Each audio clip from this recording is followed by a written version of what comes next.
మెదక్ జిల్లా రామాయంపేట మున్సిపల్ కార్యాలయం వద్ద మున్సిపల్ కార్మికులు నల్ల బ్యాడ్జీలు ధరించి నిరసన కార్యక్రమాన్ని చేపట్టారు.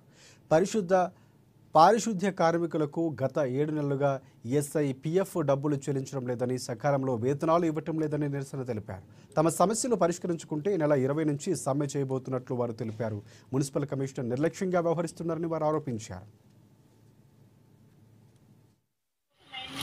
పైసలు పడతలేవు, మళ్ళీ జీతాలు టైంకి పడతలేవు, నూనెలు డబ్బులు, నూనెలు సరుకులు టైంకి ఇస్తలేరు. 8 నెలలకోలే పిఎఫ్ ఈఎస్ఐ పైసలు పడలేదు, కట్ చేస్తుండు కానీ ఇస్తలేడు. మళ్ళీ నూనెలు ఇస్తలేడు, సబ్బులు ఇస్తలేడు, అవేంటి బట్టలు ఇస్తలేడు.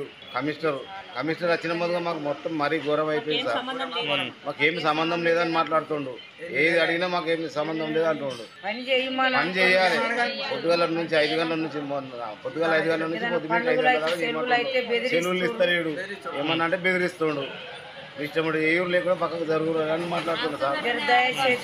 పైసలు పడతలేదు.